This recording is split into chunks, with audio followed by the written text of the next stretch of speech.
Hasanboy Do'stmatov yana bir bor jahon chempioni bo'ldi. Yana bir bor deyapman, chunki bu yangilik emas, bilasizlar. Meni 40 chiqqandan beri aka borgan musobaqasida yutib keladi. O'zini vesini monopoliya qo'ygan, o'zini vesida tingal chiqib tashlashdan ham Luboyni yutib yuboradi.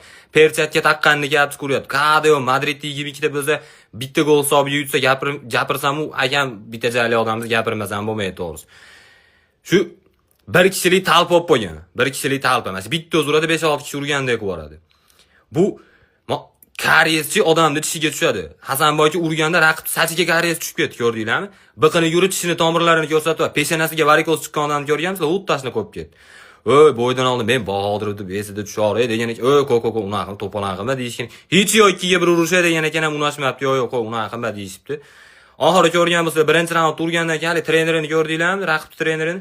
Voy, mavolaga ikkinchi guruh nogironiga dokument qilib yuboraylik. Deyotganini eshitdinglarmi sizlar? Men eshitdim. 2 tur kam ta'minlangan qilib qo'ydi o'zi. Tabriklaymiz.